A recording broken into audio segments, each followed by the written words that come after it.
네, 바로 시작하도록 하겠습니다. 좀 오늘 발표할 분량이 많아서 시네마4D R23 신기능 웨비나에 오신 걸 환영합니다. 저는 오늘 진행을 맡은 마루 인터내셔널 배현수 차장이라고 하고요.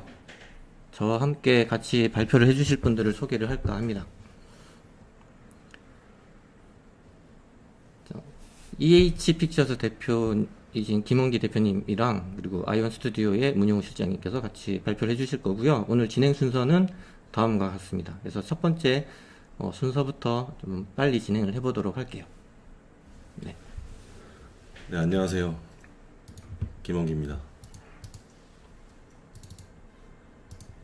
오늘은 이제 캐릭터 애니메이션에서 새로운 툰리그랑 페이셜 리그에 대해서 한번 가볍게 훑어보고, 이거는 뭐 세팅이나 그런 거는 실제로 오늘 웨비나에서 진행하기에는 조금 시간이 가용하지 않아서 이런 게 나왔구나 라는 식으로 보여주고, 차후에 더 세부적인 것으로 한국어 강의로 다시 제작해 보는 걸로 하겠습니다. 그리고 포즈 라이브러리, 애니메이션 리타겟팅, 새로 들어온 델타무시, 이어서 이제 UV까지 해서 제 순서는 거기까지고요. 처음에 천천히 진행할게요.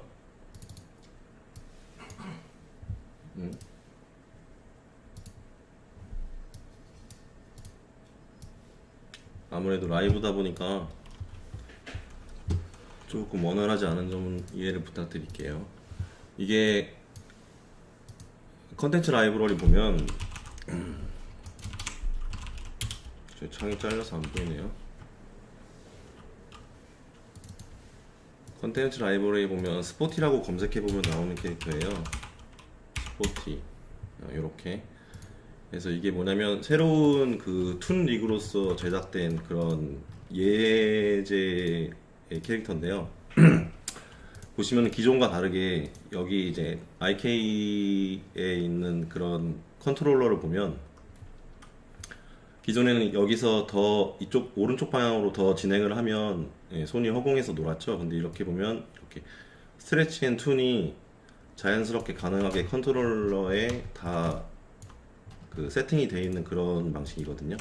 보시면은 이거를 오브젝트 모드로 해놓고 스케일을 키우거나 줄이거나 하면 이런 것들이 적용이 되고, 이런 것들을 효과적으로 하기 위해서 이렇게 보조 컨트롤러도 있고, 자연스럽게 디포머가 다 되는 방식으로 이런 식으로 다 세팅이 되어 있는 그런 컨트롤러예요. 보시면 이제 캐릭터에서 캐릭터를 꺼내시면 여기에 보시면은 이제 새롭게 페이스 리그와 툰 리그가 이렇게 섞여 있거든요. 새롭게 되는 이 툰 리그 같은 경우에는 진짜 세부적으로 많이 돼 있는데, 여기에 있는 이제 바디에 있는 것들은 크게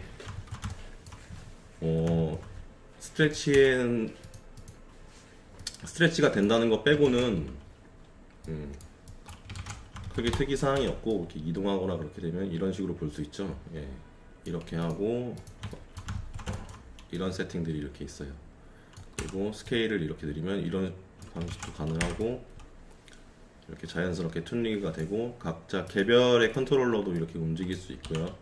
예. 손가락을 위아래로 앞으로 하면 이렇게 되고, 예, 좌우는 되지 않고요. 이런 식으로 해서 세팅이 되게 세밀하게 되어 있는 거고요. 보시면은 이제 페이셜 리그도 이제 드디어 나왔죠. 다른 것들은 직접 클릭을 해서 이렇게 컨트롤러 할 수 있고요. 마스터 컨트롤러가 여기 있어서 움직여 보시면은 되게 직관적으로 컨트롤을 할 수 있거든요. 보시면 여기 여기 허도 있어요. 허도 컨트롤 할 수 있고, 예, 놀리는 거 아닙니다. 이런 식으로 자연스럽게 할 수 있고, 입도 위아래로 직관적으로 다 움직일 수 있고요. 이런 식으로 해서 아주 다양한 그런 애니메이션이 가능한데, 일단은 컨텐츠 R23을 다운받아서 컨텐츠 브라우저에 이제 스포티라고 치면은 여기 제작된 그 유튜브에서 보셨던 이 스포티 캐릭터로 제작된 이제 스트레치 앤 툰이 되는 이런 캐릭터로 된 애니메이션이 있거든요. 이게 이 리그를 활용한 그런 애니메이션이죠. 네. 그래서 이렇게 되는구나 라는 것을 이제 예상하실 수가 있고, 이렇게 과장도 할 수 있고요. 정지해서 멈춰보면 이런 식이 되겠죠. 네. 이렇게 툰 캐릭터에 이제 최적화된 리그를 제공한다는 것이 참 이번에 툰의 바이패드는 진짜 잘 만든 것 같아요. 예시로 보면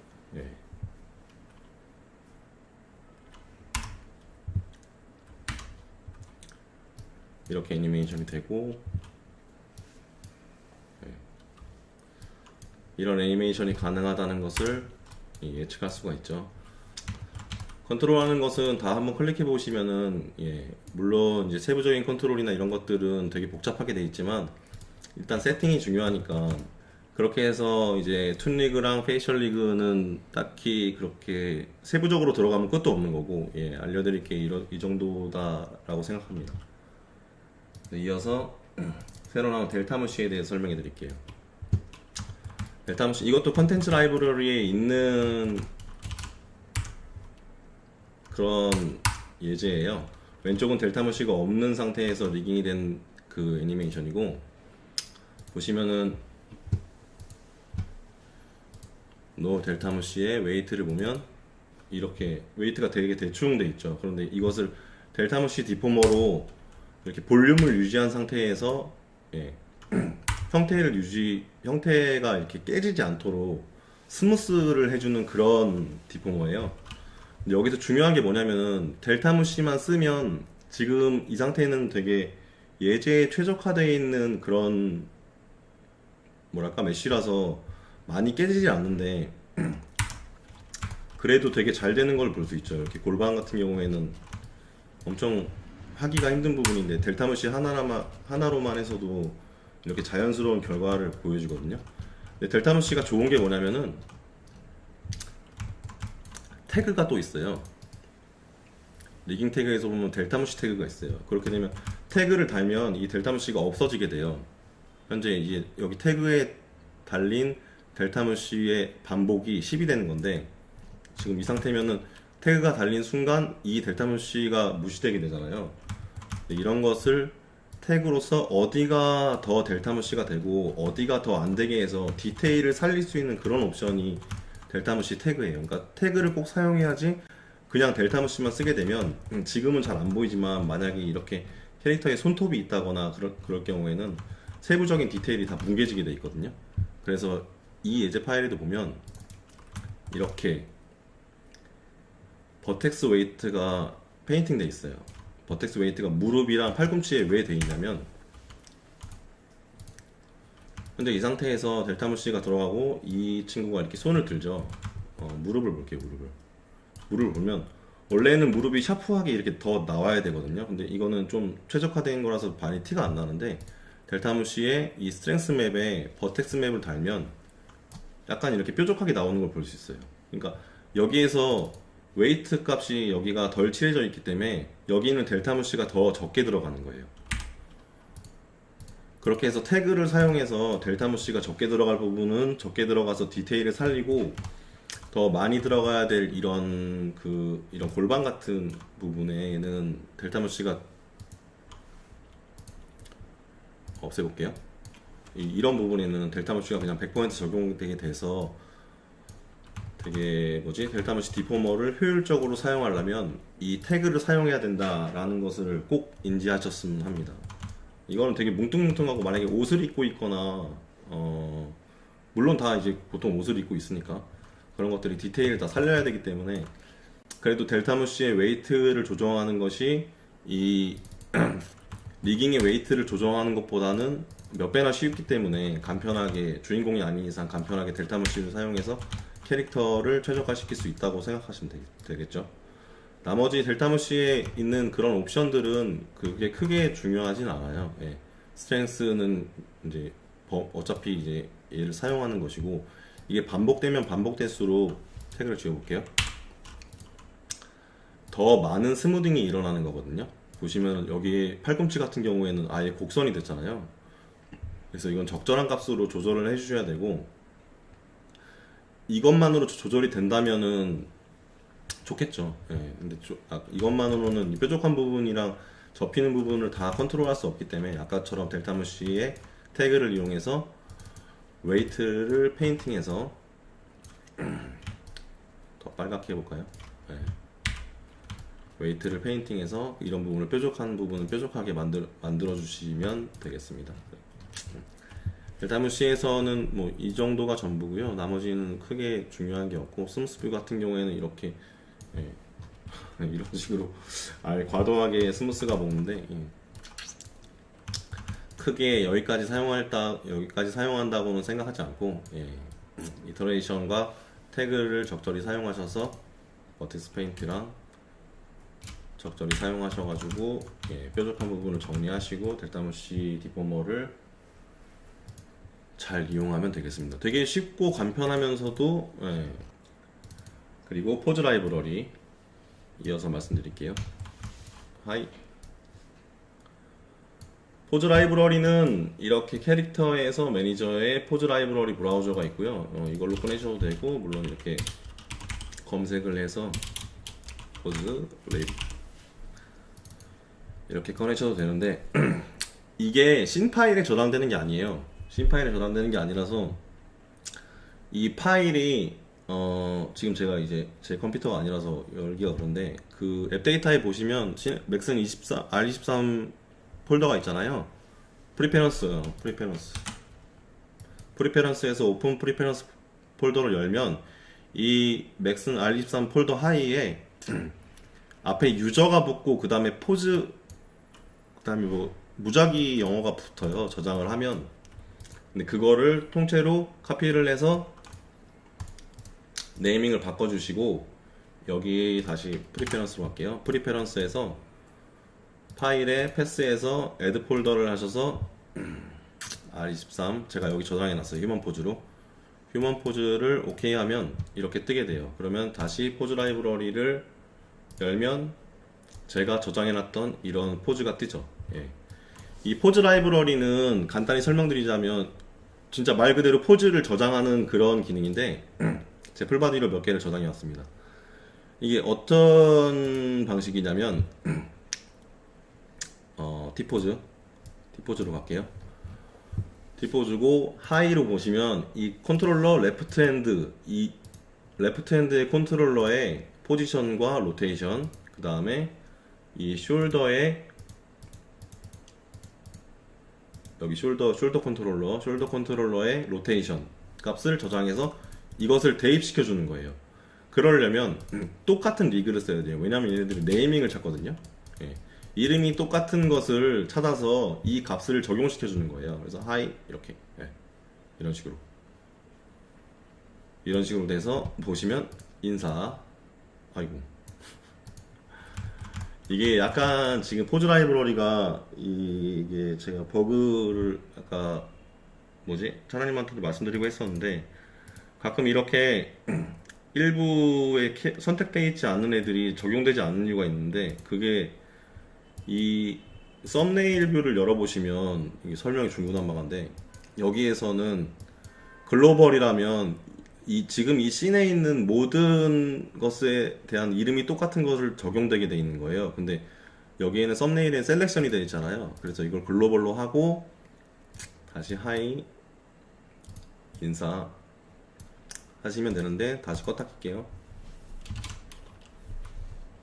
이게 잘 안 먹는 경우가 많더라고요. 인사 먹죠? 이렇게 다시 포즈 라이브러리를 껐다 키시면 이렇게 되고요. 간단한 이게 원래 인터페이스부터 했어야 되는 건데 다시 T포즈로 갈게요. T포즈에서 내가 선택한 컨트롤러를 이렇게 선택을 하고, 지금 라이브니까 엉망이지만 이해해주세요. 딱히 포즈를 잡는 건 아닙니다. 그냥 몇 개를 움직여 보는 거예요.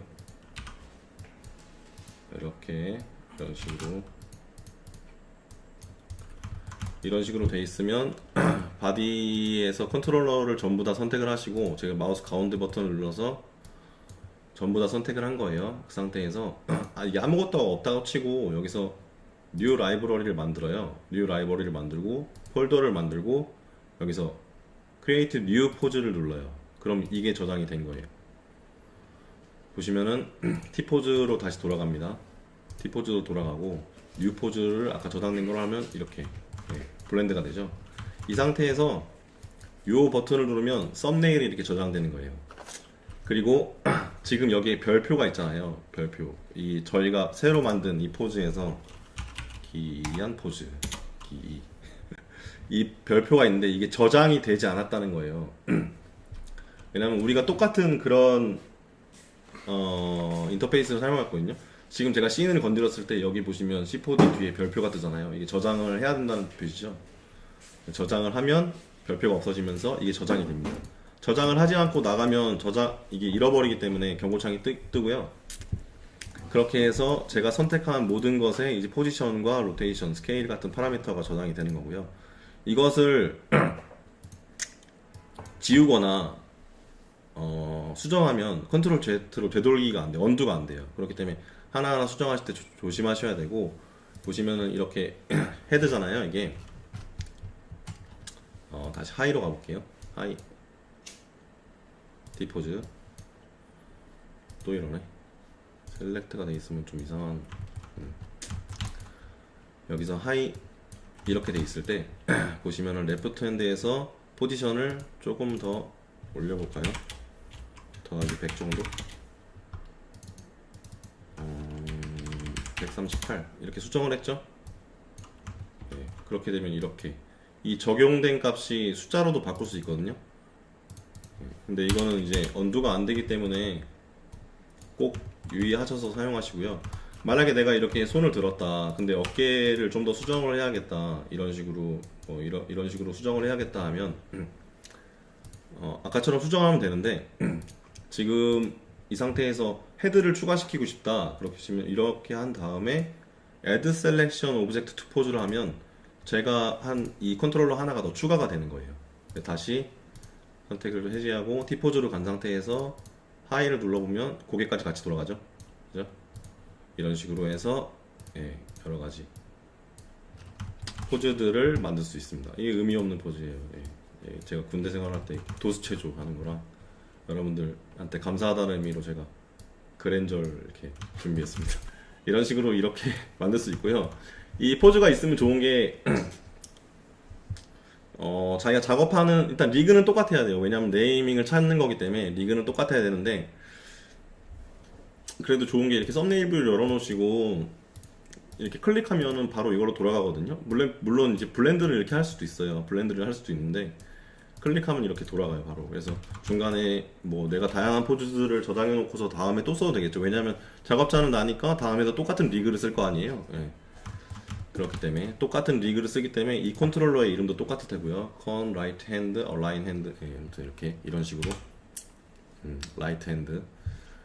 그 컨트롤러의 이름을 찾고서 거기에 이제 코디네이트 값을 적용해 주는 거기 때문에 그렇게 되는 거고, 뭐 여기에 보시면 아까 이게 리미트가 항상 이 썸네일을 열면 셀렉션으로 되더라고요. 이게 뭐 제가 설정을 잘못해서 그런 건지 원래는 글로벌로 돼 있고요. 라이브러리를 다시 열어보면 글로벌. 그래서 이 여자 캐릭터는 이 친구와 남자 캐릭터와 똑같은 그 컨트롤러를 갖고 있기 때문에 이게 적용이 되는 거예요. 근데 그랜저를 하면 이렇게 되죠. 다시 Y 하면 이렇게 되고, 여기서 우리가 이것을 셀렉션으로 하면 바디를 셀렉션하고 그랜저를 하면 글로벌이네. 셀렉션. 자꾸 이게 안 먹는 경우가 있어요.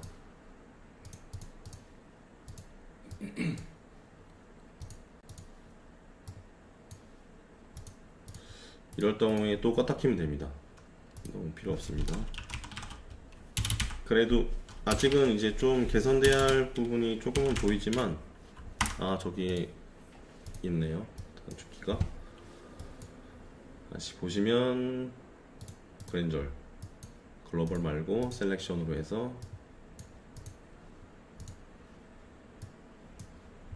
리미트 네임 가끔 이렇게 안 먹더라고요.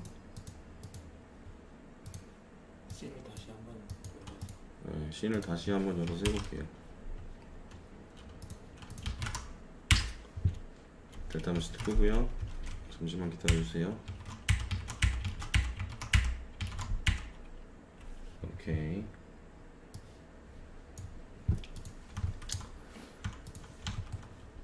포즈 라이브러리.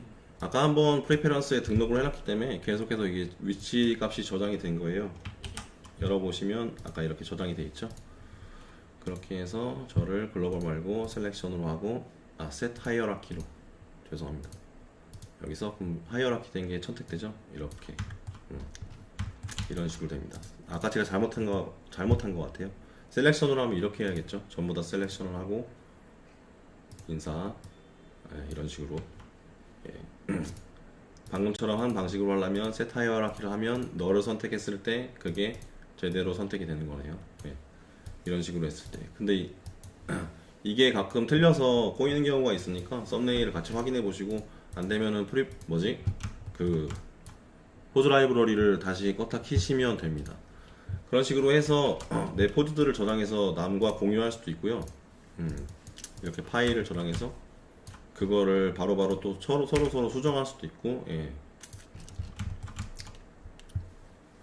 그런 식으로 해서 아주 좋은 기능이 들어왔다고 봅니다, 저는. 일단은 뭐 빠진 게 없나 한번 볼게요. 설명해서. 빠진 거는 없는 것 같네요. 이것도 설명했고, 이거 지우거나 하면은 파일 자체를 지워버리는 거기 때문에 아까 되돌리기 안 된다는 점 유의해 주세요. 그 다음에 리타겟. 이게 믹사모에서 가져온 그런 이제 오토리그 된 방식이에요. 리타겟이 뭐냐면은, 중요한 거는 서로의 구조가 달라도 여기가 너는 팔 쪽이고 여기는 다리 쪽이고 여기는 허리 쪽이다, 몸통이다, 여기는 머리 쪽이다, 그것만 지정해주면 구조가 많이 달라도 그 애니메이션을 자연스럽게 가져올 수가 있어요. 그거 하는 방법은 믹사모 리그에서 리깅 태그에 보면 캐릭터 데피니션이라고 있어요. 캐릭터 데피니션 태그를 달고 오픈 매니저를 열면 몸통, 뭐 왼쪽 팔, 오른쪽 팔, 왼쪽 손가락 뭐 이런 것들을 다 정해주게 돼 있어요. 근데 인간형 캐릭터는 보통 이제 자동으로 잘 먹어요. 그렇기 때문에 매뉴얼에 보시면은 이 힙스 조인트에 이 데피니션을 다는 걸 권장하고 있거든요. 근데 뭐 보통 인간형 캐릭터는 그냥 널에 달아도 잘 알아서 지가 잘 먹더라고. 테스트 해본 결과 그 상태에서 익스트랙트 스켈레톤을 하면 지금 다 들어가죠. 토르소에, 몸통에, 뭐 힙스에 이게 들어가고 스플라인에 이게 들어가고 보통은 잘 들어갑니다. 이 정도만 해도 애니메이션을 가져오는데 문제가 없어요. 그 상태에서 포즈를, 만약에 이게 T포즈가 아니라고 한다면 포즈를 T포즈로 정해주는 게 좋아요. 웬만하면 T포즈로 정해주는 게 좋아요. 그래서 셋 포즈, 레퍼런스 포즈를 하고 잠시만요. 셀렉션 필터에서 아이고 잘못 넣었다. 스플라인 말고 조인트를 선택해서 이거 왜 하려고 그랬지? 다시. 그래서 아까 T포즈에서 셋 레퍼런스 포즈를 눌렀으니까 T포즈가 레퍼런스 포즈가 된 거예요. 그 상태에서 Go to 레퍼런스 포즈를 하면 다시 그 최초에 정해줬던 그런 포즈로 가거든요.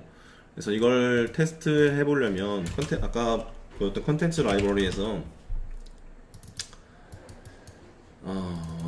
모션 런, 지금 어디에 이 모션 클립들이 들어가 있는지 찾아봐야 될 것 같은데, 보시면 이렇게 조인트들이 되어 있는 게 있어요. 이거를 여시면 얘네들이 쓰라고, 이 친구들이 맥슨 친구들이 쓰라고 여기에 데피니션을 미리 정해놨거든요. 정해놨기 때문에 일단은 시네아포디 라이브러리에 있는 건 되게 자유롭게 쓸 수가 있어요. 이 상태에서 둘 다 데피니션이 된 상태에서, 정의가 된 상태에서 크리에이트 솔버로 누르고 소스 캐릭터를 달라 그래요. 그럼 소스 캐릭터를 넣어요. 러닝. 그럼 바로 들어가죠. 이렇게. 쟤는 앞으로 가고 있는데 얘가 널이 움직이는 거거든요. 얘를 애니메이션, 카피 트랙, 뭐 여기서 애니메이션, 페이스 트랙 하면 앞으로 가겠죠. 간간해. 너를 넣어버리자. 페이스 트랙. 이런 식으로 하는데 아직까지 그 뭐지 블렌드 기능이 없어요. 그러니까 여러 가지의 동작을 전에 있던 모션 클립처럼 쓸 수가 없거든요. 막 가다가 달리다가 슬라이딩 한다거나 그런 자연스러운 움직임이 아직 되지 않는데, 이게 카푸치노로 그냥 애니메이터에서 여러분들 하듯이 카푸치노로 하이어라키 해놓고서 이 조인트를 카푸치노로 베이크하면 잘 구워집니다. 잘 구워지기 때문에 잘 구워졌죠. 이 친구들이 없어도 이렇게 잘 구워집니다. 그래서 다시 이 친구들을 그 베이킹해서 모션 클립으로 만든 다음에 블렌드 해주면 자연스러운 그런 다양한 모션 클립들을 사용할 수도 있을 거예요. 뭐 동물형 같은 경우에도 저희 팔, 다리, 몸통만 지정하면 가능하고요. 그런 식으로 사용하시면 됩니다. 잠시만요. 그렇게 해서 제가 비슷하게 예제를 한번 해봤어요. 이게 엘비스 프레슬리인데 보시면은 그 여기 조인트 보이시죠? 엄청 복잡해요. 옷깃에도 달려있고 가운데 허리에도 이렇게 널처럼 들어가 있고, 이 우리가 또 무릎에도 또 조인트가 또 하나 더 있고요. 우리가 한 거랑 많이 다르죠. 근데 이거를 그냥 데피니션 태그를 달고 단 후에 약간의 수고는 들어요. 그냥 바로 데피니션으로 들어가면 이 리타겟을 했을 때 잘 안 먹거든요. 그때 이 보시면은 이렇게 T포즈를 제가 대충 잡아놨어요. 대충 앞에서 보는 걸로 이렇게 해서 대충 잡아놨어요. 대충 잡고 셋 레퍼런스 포즈를 누른 다음에 이 크레이트 솔버에서 이 친구를 했을 때 결과가 어떻게 되느냐. 물론 이 친구는 주먹을 쥐고 있지만 저는 그런 거 신경 안 썼어요. 이렇게 자연스럽게 이렇게 애니메이션을 따라하게 됩니다. 이게 생각보다 되게 잘 먹는 거예요.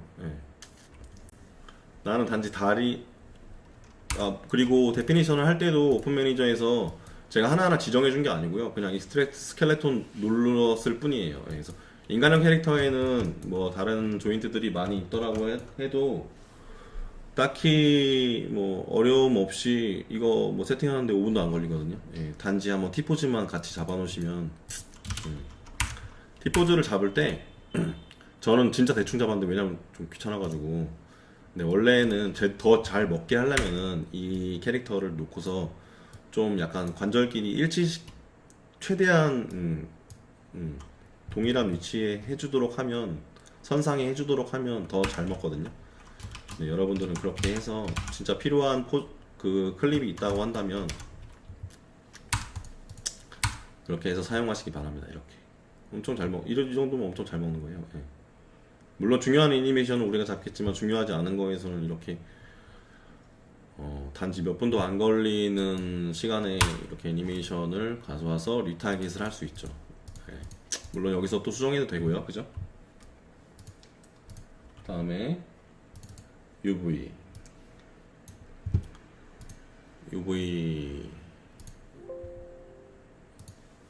오케이.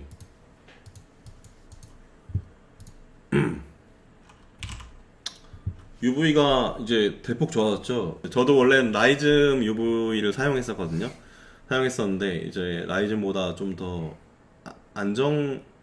더 세부적으로 파면은 물론 이제 UV 전용 툴이기 때문에 라이즘이 더 좋을 수도 있겠지만 제가 보기에는 더 안정적으로 쉽게 사용할 수 있는 그런 UV가 된 것 같아요. 일단은 스냅이 되긴 됐었는데 어디에 됐었냐면 S22에서는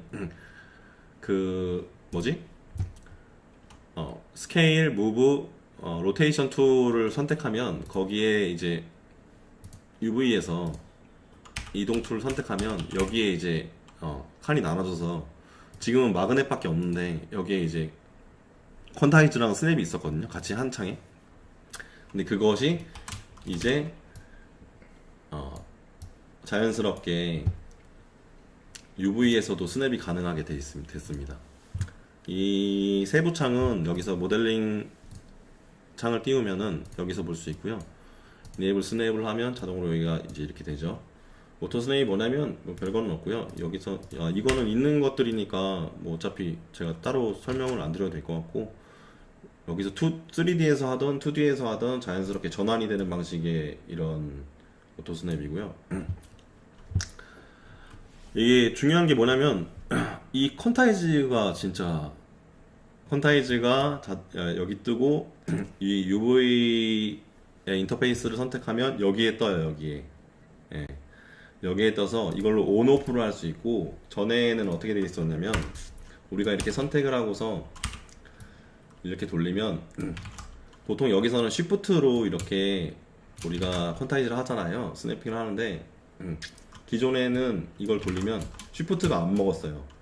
이동 툴이나 스케일 툴을 눌러서 여기서 퀀타이즈를 키고 움직였어야 되는데, 이제는 여기서 쉬프트를 하면 우리가 정해놓은 그 값에 따라서 퀀타이즈가 됩니다. 물론 여기서 이렇게 45도 45도 이렇게 엄청 필요한 기능이었죠. 네, 진짜. 나머지는 뭐 보시는 바와 같고 있었던 기능이다 보니까 그리드워크 스냅이 생겼어요. 그리드워크 스냅은 여기서 그리드를 만들어 줄 수 있는 건데, 이것은 어떻게 만드냐면 모드에서 UV 세팅 모드가 있잖아. 이건 22에도 있던 건데 여기서 필터 부분 이렇게 생겼죠. 여기서 우리가 뒤에 있는 그리드를 만들어서 스냅으로 사용할 수 있게 됩니다. 그래서 뭐 보통 이제 여기 반듯하게 하고 싶은데 진짜 막 별 수를 다 썼잖아요. 막 UV 필러 막 하고 막 띄었다 붙였다 하고 막 그랬는데, 이제는 쉽게 이렇게 스냅으로 해서 UV를 세밀하게 할 수 있고요. 그리고 또 새로 생긴 게 픽셀이거든요. 픽셀인데 이 픽셀은 그리드 워크 플랜이 꺼져 있어야지 픽셀이 되거든요. 그리고 조건이 뭐냐면 텍스처가 데스크탑에 UV 텍스 체크 텍스처가 있어야지 이게 돼요. 그래서 이게 뭐냐면 픽셀마다 이 하나가 픽셀이 아니죠. 물론 여기 보시면 확대하면 여기 픽셀이 보이잖아요. 거기서 코너로 될 것인가, 그럼 모서리로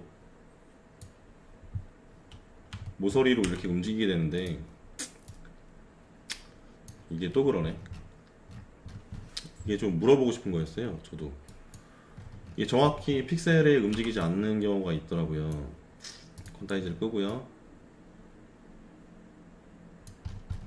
원래 코너랑 이제 센터로 가면, 또 아까 집에서는 또 이제 아까 사무실에서는 이게 정확히 픽셀 안으로 들어갔었는데, 이런 식으로 해서 다시 릴렉스 하고, 원래는 된다. 아까 확대가 덜 됐나 보네요. 아닌데? 이거 봐. 아직까지 살짝 이런 부분들이 보이는데, 지금 퀀타이즈는 끈 상태고요. 원래는 이제 코너로 했을 때 여기 모서리에 움직이게 되고, 센터로 했을 때 여기 픽셀의 가운데로 움직이게 되거든요. 예. 근데 이게 제대로 인식이 이렇게 안 되는 경우가 있습니다. 그러니까 원인은 차후 AS를 할게요. 버텍스넷 돼 있어 그런가? 아닌데. 오토스냅 끄고 2D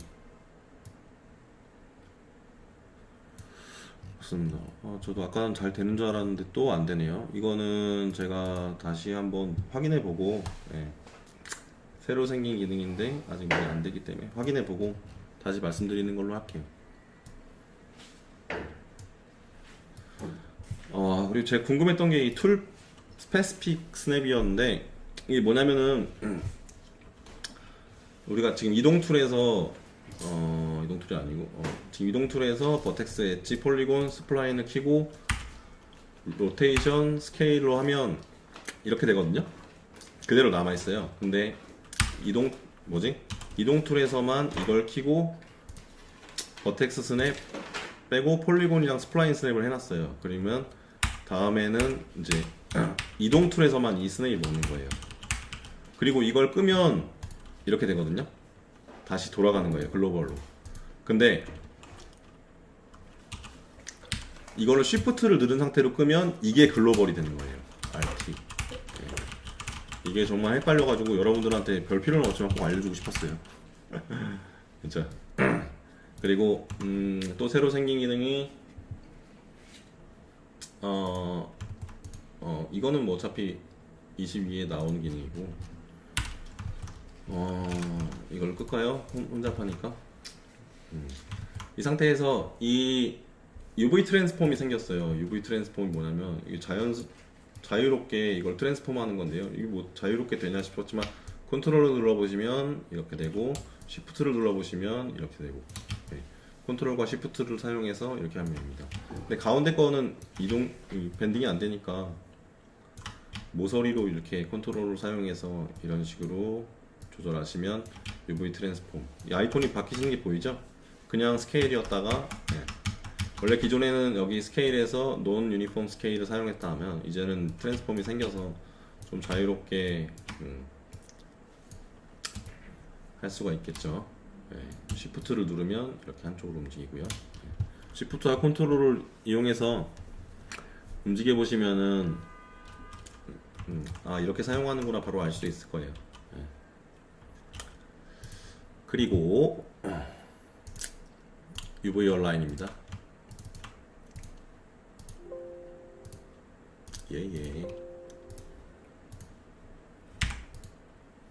현재 이 플랜의 UV는 이렇게 펴 있어요.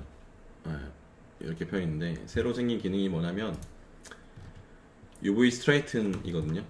직선화를 시켜주는 직선화를 시켜주는 건데 여기 옵션을 켜놓고 볼게요. 오토 얼라인을 켜고 보면 이렇게 수직 혹은 수평으로 자동으로 가까운 각도에 맞춰주고요. 이걸 끄면 그냥 직선으로, 그죠? 그 다음에 킵 랭스는 이 길이, 현재 이걸 길이 합친 만큼을 이게 일자로 쭉 더 펴주겠죠? 켜보시고 실행해 보시면 이렇게 알 수 있어요.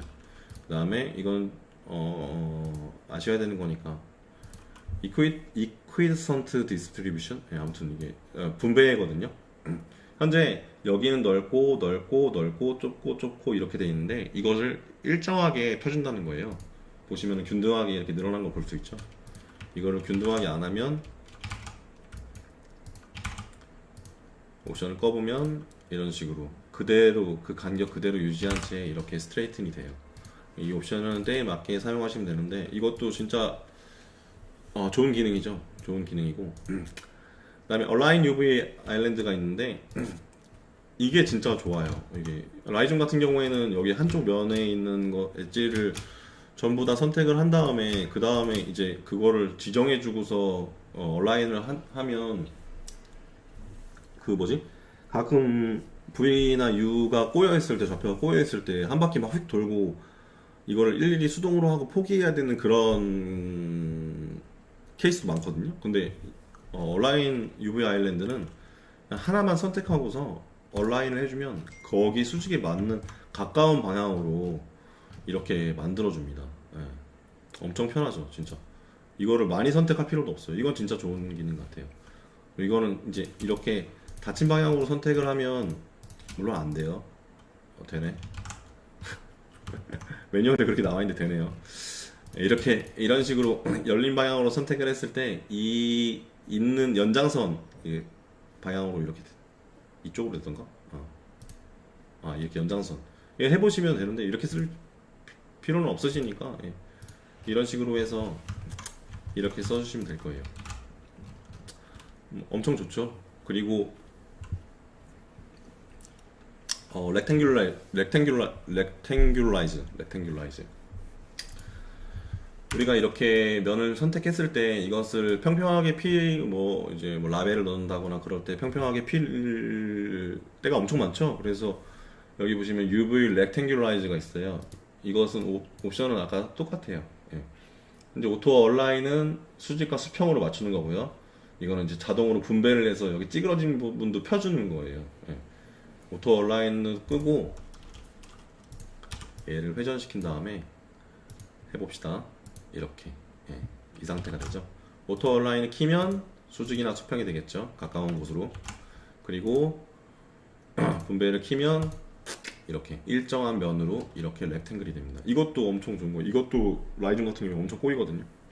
근데 잘 만들었어. 칭찬할 건 칭찬해야지. 그렇습니다. 그렇게 해서 UV가 어느 정도 진짜 핵심적인 짧지만 핵심적인 기능들이 들어왔고요. 그렇죠. 편하죠. 네. 제가 이제서야 댓글을 봤습니다. 칭찬 좀 해주세요.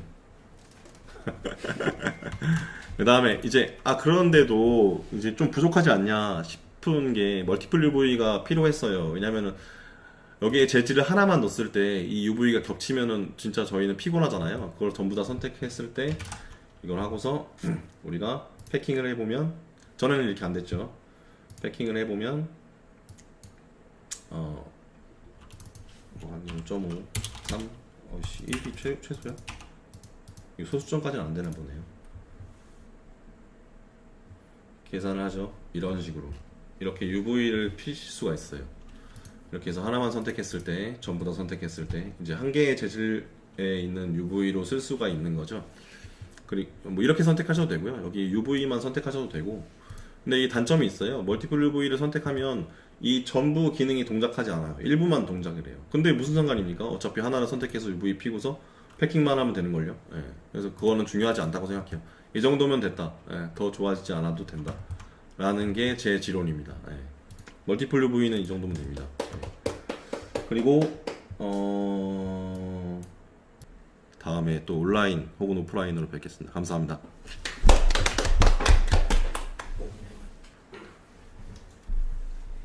네, 이어서 진행하도록 하겠습니다. 네, 제가 발표할 내용은 타임라인하고 뷰포트 렌더러의 개선된 점에 대해서 설명드릴 건데, 우선 타임라인부터 말씀드리도록 할게요. 첫 번째는 애니메이션 어트리뷰트 필터가 이번에 새로 생겼습니다. 시네마 4D를 열어서 한번 보여드릴게요. 제가 간단하게 큐브를 하나 생성을 하고, 여기 큐브 말고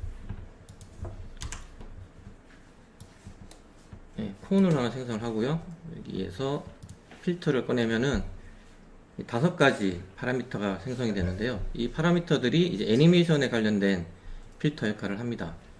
뭐 이 동그란 부분을 클릭을 하게 되면 솔로 버튼처럼 S자 형태로 나타나는데, 우선 이 오브젝트의 코디네이트의 Y 값에 제가 키를 하나 잡고, 오브젝트 탭에서 하이트에도 키를 하나 잡고요.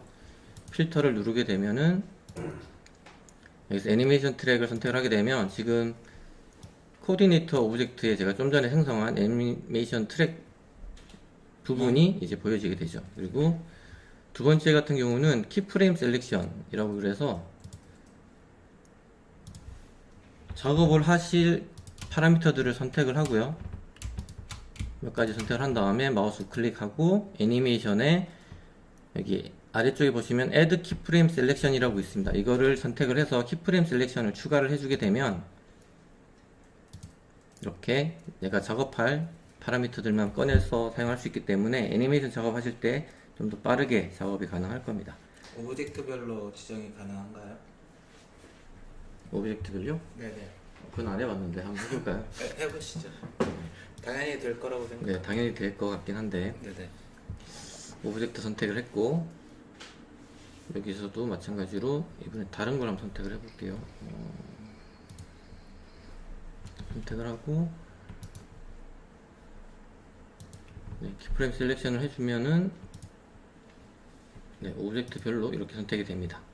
그래서 아까 내용에 보시면은 아래쪽에 키프레임 셀렉션을 제거할 수도 있고 초기화 시킬 수도 있어요. 그래서 일단 다 초기화 시키고 작업을 하겠습니다.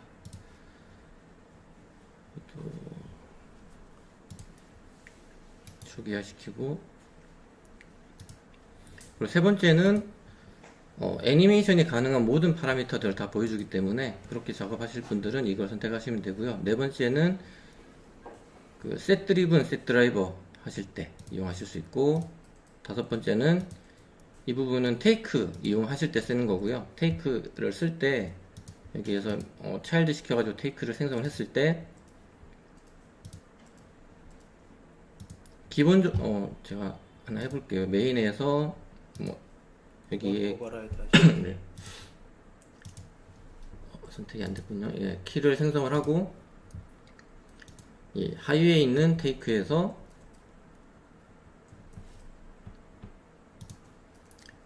마우스 클릭해서 오버라이드를 선택해서 값을 새로 지정을 하게 되면 그 내용을 이제 볼 수 있는 그런 파라미터입니다. 그래서 그렇게 이용하시면 되고요. 두 번째는 타임라인에 필터 트랙이 하나 추가가 됐는데요. 이거는 그냥 여기 이미지로 보고 넘어가도록 할게요.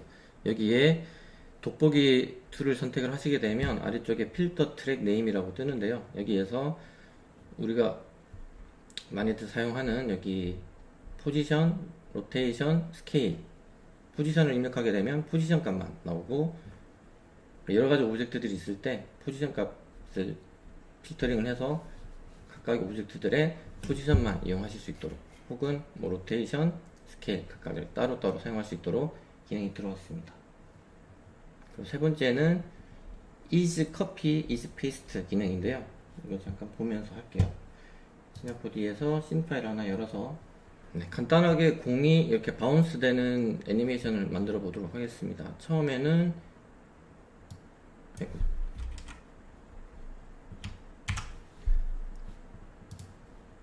스피어 선택을 하고 제가 오토키를 켜놓고 작업을 할게요. 여기에서 여기 이렇게 길 하나 생성한 다음에 15프레임에 Y값 0,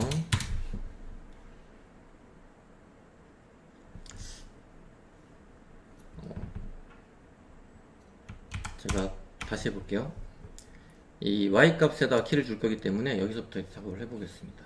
제가 15 0프레임에 키를 하나 생성을 하고 오토키는 켜져 있을 거고요. 그 다음에 15프레임에 0, 30프레임에는 좀 올려서 공이 이렇게 계속 튕기는 그런 애니메이션 작업을 할 거예요. 키를 잡고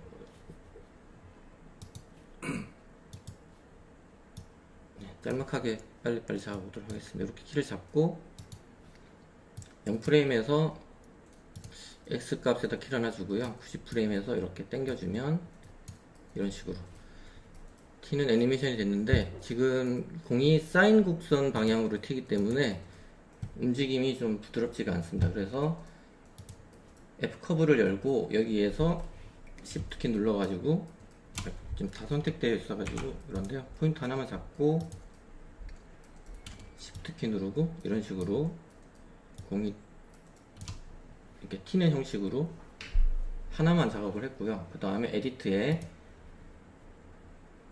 copy is, 그래서 복사를 해서 그 다음에 있는 값을 선택해주고 paste is, 이런 식으로 값의 탄젠트 값을 복사를 할 수가 있습니다. 그래서 여러분들이 작업을 하실 때 좀 더 빠르게 작업을 하실 수가 있는 걸 보여드리려고 했어요. 네. 그 다음 넘어가 보도록 할게요. 그 다음에 오토 프레임 F 커브는 되게 간단한 기능이라서 설명하기가 그런데,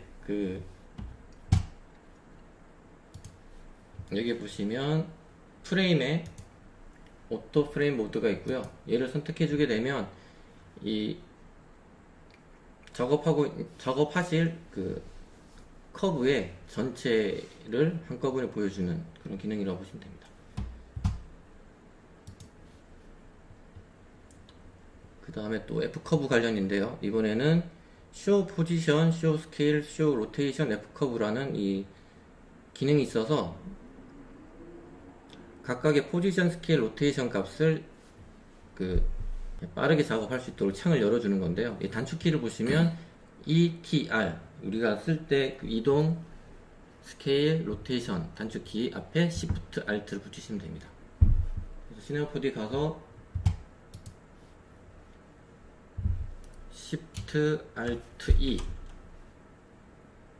Alt, 지금 값이 없기 때문에 안 보이는 건데요. 이런 식으로 빠르게 작업을 하실 수가 있어요.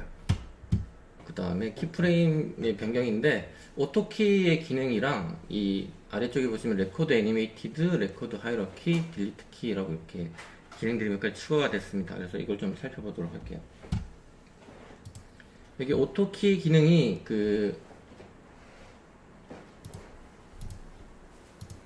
22버전하고 다르게 23버전에서는 첫째로 애니메이션 트랙을 먼저 생성을 해야 됩니다. 생성을 하지 않으면 동작을 하질 않아요. 그래서 뭐 예전을 생각하고 한다면 0프레임에서 예를 들어서 여기에서 키를 하나 생성을 하고 90프레임으로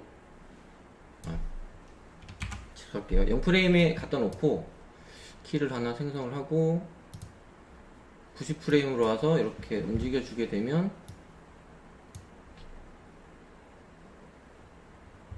이제 오토키를 안 켰죠. 하고 있습니다. 자, 오토키를 다시 켜고 해볼게요. 이 상태에서 90프레임에 움직여 주게 되면은 이렇게 키가 생성이 됐는데 뭐 중간쯤 와서 Y축 방향으로 올려주게 되면 이제 Y축에는 애니메이션 트랙이 없기 때문에 같이 올라가는 문제가 좀 있어요. 그래서 이거는 옛날 습관을 갖고 계신 분들은 조금 습관을 고칠 필요가 있습니다. 항상 애니메이션 트랙을 먼저 생성해야 된다는 거. 컨트롤 Z 하시고 0프레임에서 키 생성하고요. 90프레임에도 키를 생성해주고 움직여줘야지 뭐 예전처럼 작업이 좀 편한데 이 부분은 조금 불편한 것 같아요. 조금 예전 기능처럼도 사용할 수 있고 이렇게 지금처럼 바뀐 것처럼 사용할 수 있으면 좋을 것 같은데 그렇게는 안 되는 것 같고요. 그리고 여기 보시면은 레코드 액티브 오브젝트가 이제 원래 있던 기능이고 아래쪽에 있는 기능들은 첫 번째는 마찬가지로 이 애니메이션 트랙이 있는 오브젝트들에만 선택이 가능한 기능인데요. 오브젝트 매니저에서 여러가지 오브젝트들을 만들어 놓고선 그 오브젝트들을 뭐 예를 들어 3개의 오브젝트가 있으면 3개의 오브젝트를 선택을 하고 움직였을 때 그 중에 2개는 애니메이션 트랙이 있으면 2개에는 키가 생성이 되지만 애니메이션 트랙이 없는 경우는 키가 생성되지 않는 그런 기능이고 아래쪽에 있는 레코드 하이라키는 이거는 이제 자식 관계라고 이제 부모 자식 관계가 돼서 이렇게 차일드 됐을 때도 마찬가지로 이 2개 다 애니메이션 트랙을 생성을 하셔야 됩니다. 그래서 그 습관을 좀 들일 필요가 있을 것 같아요.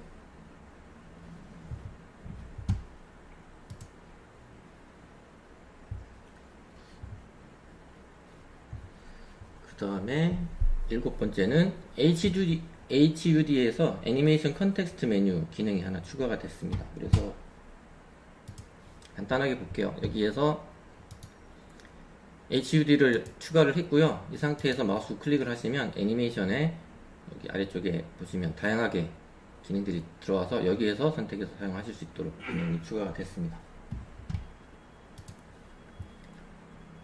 그리고 마커 기능인데요. 마커가 좀 재밌는 것 같아요. 여기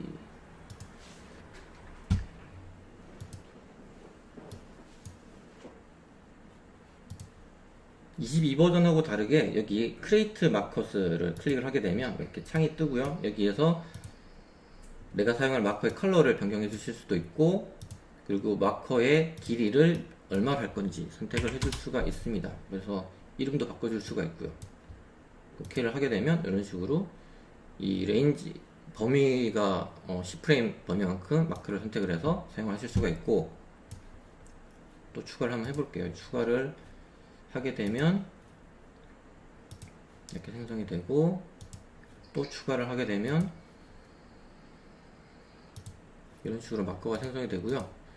그리고 또 재밌는 기능이 오른쪽에 여기 멀티툴 마커라고 그래서 여기에서 BPM을 선택을 해줄 수가 있습니다. 이거는 음악 작업을 할 때 리듬을 맞추기 위해서 규칙적인 그 템포를 하거나 아니면 내가 개수를 몇 개를 하겠다 지정을 하게 되면 거기에 맞도록 생성이 되는 거고요.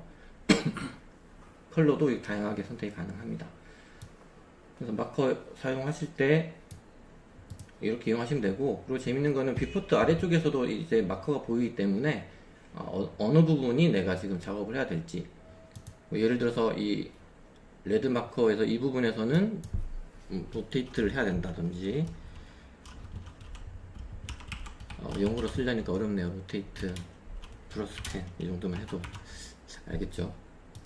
이런 식으로 적어서 확인이 가능합니다.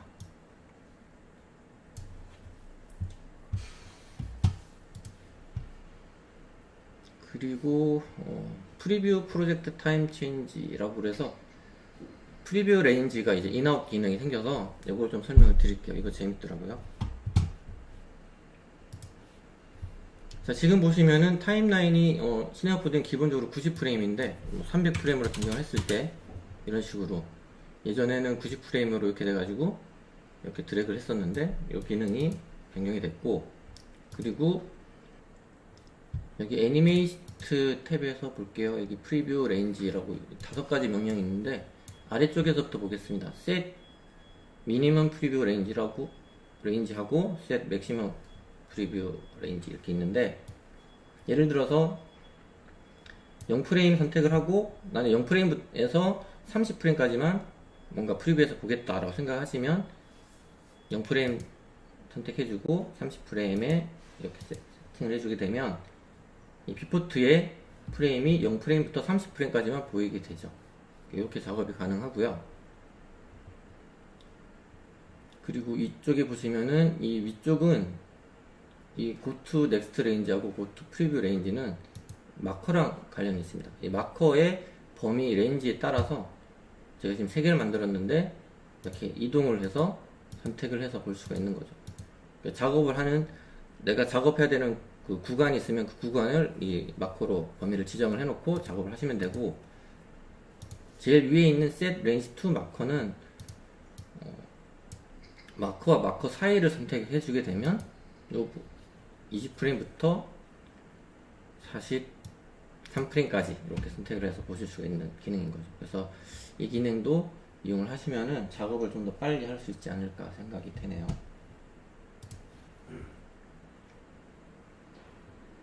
그리고 이제 뷰포트로 넘어왔는데요. 뷰포트에 이제 반사되는 부분이 개선이 좀 됐습니다. 여기 뷰포트 탭에 보시면 이펙트 탭이 있고요.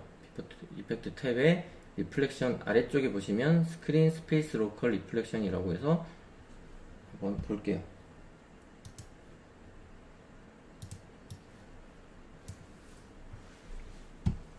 창을 좀 닫고 보도록 하겠습니다. 이 부분이 보시면은 스탠다드 놓고 이 컨텐츠 라이브러리에 있는 것들 오브젝트를 꺼내가지고 이렇게 배치를 했고요.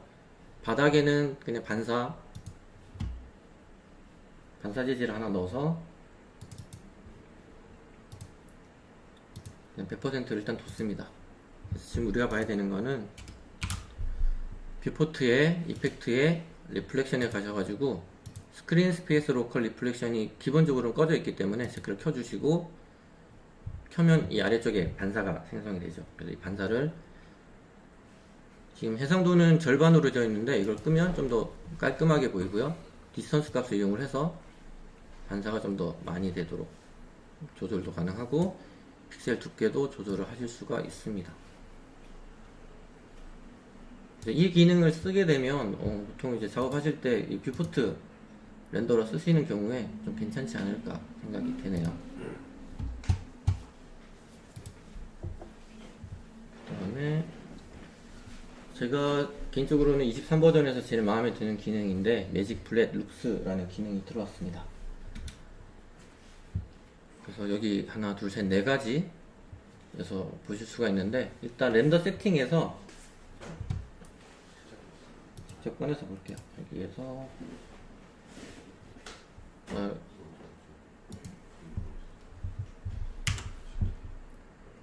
지금 새 창을 하나 열고 새 프로젝트를 열고 볼게요. 새 프로젝트를 열고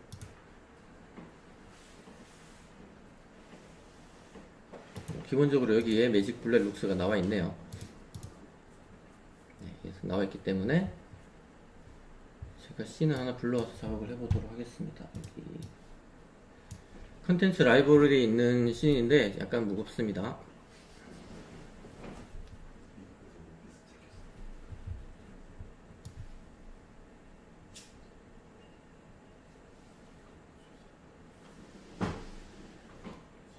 일단 좀 이렇게 씬 파일이 불러왔고요.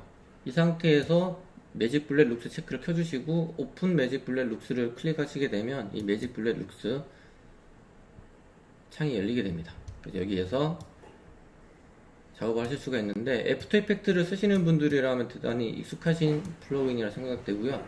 이 왼쪽에 룩스를 이용하시면 프리셋을 이용을 해서 내가 원하는 룩을 빠르게 선택해서 작업을 하실 수가 있죠. 그리고 선택한 다음에 수정도 하실 수가 있는데, 이 플러그인의 장점이라면 이렇게 프리셋 선택할 수도 있지만 개인적으로 직접 툴을 꺼내서 작업을 하실 수도 있습니다.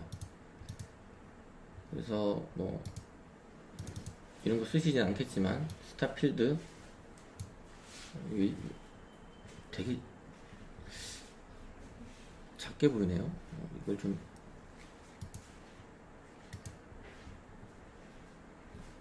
키워야 되나? 네, 제가 스타 필터를 꺼내가지고 여기에서 스타 필터 선택하시고 값을 조절하실 수도 있고요. 이런 후보정 작업을 이제 애프터 이펙트를 안 가지고 가고 시나포디 내에서도 바로바로 하실 수도 있기 때문에 작업 속도를 빠르게 작업하실 수 있습니다. 이렇게 작업을 하시고 OK를 누르게 되면 여기 반영이 되고요. 반영이 되는데 여기 옵션에 보시면은 매직 블랙 룩스가 옵션이 활성화되어 있어야지 이 옵션 이펙트가 적용이 됩니다. 만약에 이펙트가 무거워서 씬이 좀 작업할 때 번거로우신 경우에는 이걸 비활성화 하시면 될 것 같고요. 그리고 이 뷰포트에서 제가 이 렌더 세팅에서 이 매직 블랙 룩스로 넘기는 걸 보여드렸었는데, 여기 뷰에도 보시면은 Send to 매직 블랙 룩스라고 해서 기능을 넘길 수가 있습니다. 그리고 마지막으로 뷰포트에도 보시면은 여기 매직 블랙 룩스가 옵션이 체크가 켜져 있기 때문에 보이기 때문에 여기 옵션에서도 체크를 끄실 수가 있습니다. 이용을 한번 해보시면 좋을 것 같아요. 근데 이거는 기본적으로 들어가 있어요. 설치 따로 안 하셔도 됩니다. 매직 블랙 룩스는 넘어가고요. 이 링크는 제가 나중에 공유해 드릴 건데 redgiant.com 사이트 들어가시면은 여기 매뉴얼이 잘 되어 있더라고요. 그래서 이걸 보시면 될 것 같습니다. 자, 그리고 디포머가 좀 개선이 됐는데, 이 이미지 보시다시피 이 디포머의 그 뷰포트 상에서 볼 때 어느 방향으로 움직이는지 확인할 수 있도록 화살표가 들어와서 직관적으로 보실 수 있게 변경이 됐고요. 그리고 이 디포머 오브젝트 아래쪽에 얼라이먼트라는 옵션이 추가가 됐습니다. 이거 잠깐 볼게요. 디포머 꺼내서 보면은, 자, 디포머 오브젝트를 선택을 하면 기본적으로 얼라이먼트는 비활성화가 되어 있습니다. 이거는 차일드 해야지만 활성화가 됩니다. 그 얘기인즉슨 이 옵션은 페어런트하고 관련이 있다는 거죠. 그래서 이거는 어떤 거냐면 디포머의 Y축 방향을 페어런트의 어느 축 방향과 일치시키겠다라는 그런 명령이거든요. 그래서 만약에 X축으로 변경을 시키게 되면 그리고 P2 페어런트를 누르게 되면은 이런 식으로 축 방향이 X축 방향으로 변경이 되죠. 매뉴얼에 보면은 이거를 계속 변경해서 하는 거는 잘 안 될 수도 있다고 하기 때문에 만약에 그런 경우에는 한번 뺐다가 다시 이렇게 연결시키면서 작업하시면 될 것 같습니다. 이거 이용하시면 될 것 같고요. 그리고 이 슬라이더 값이 조금 변경이 됐더라고요. 약간 다른데 큰 차이는 없기 때문에 이용하시는데 큰 불편은 없으실 거라고 생각됩니다. 그리고 그 픽처 뷰어에서 이제 알파 채널을 보실 수가 있습니다. 이것도 씬 파일을 열어서 볼 건데요. 이번에 컨텐츠 브라우저에 보시면 캐릭터 관련해서 좀 많이들 들어왔거든요.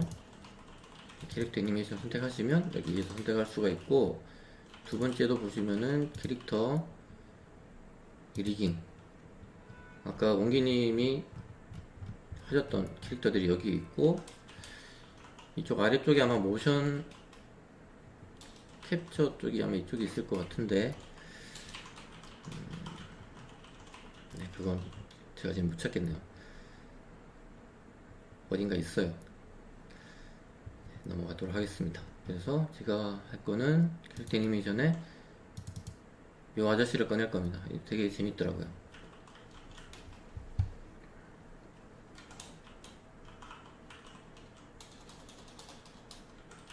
시네마포드에서 이렇게 캐릭터 애니메이션 작업이 가능하다는 걸 실감할 수 있어서 상당히 마음에 드는데,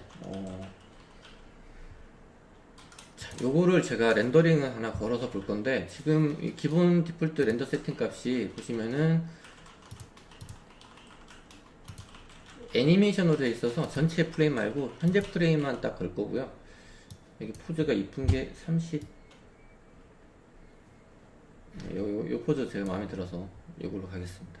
54프레임 선택을 해주고 렌더링을 걸면 문제가 하나 있는데요. 지금 이 아이콘이 이제 알파 채널을 보는 거거든요. 지금 문제는 제가 여기에서 알파 채널을 체크를 안 했기 때문에 일단 안 보입니다. 그래서 알파 채널을 체크를 해주시고 렌더링을 다시 걸어도 안 보이죠. 이거는 왜 그러냐면 지금 이 렌더 세팅 자체가 뷰포트 렌더러로 잡혀 있어서 그래요. 뷰포트 렌더러는 현재로는 이 기능이 지원되지 않더라고요. 그래서 스탠다드로 변경을 하고 렌더링을 걸면 정상적으로 렌더링이 됩니다. 그래서 알파 채널을 체크하실 때 이용하실 수가 있고요.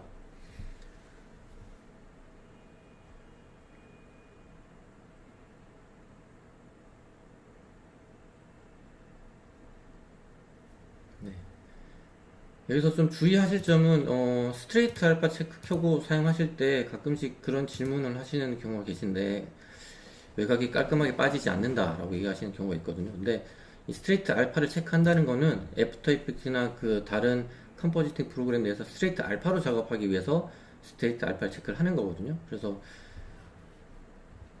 여기에서는 외곽이 깔끔하게 빠지지 않은 것처럼 보이지만 실제로는 이렇게 보이죠? 실제로 그 컴포지팅 툴로 넘겨서 스트레이트 알파로 인식을 시키면 제대로 빠지는 걸 확인하실 수 있기 때문에 큰 문제가 되지 않습니다. 그래서 그 점 유의하시면 될 것 같아요. 자, 그래서 제가 설명할 부분은 다 했고요. 이제 최대한 빠르게 진행했습니다.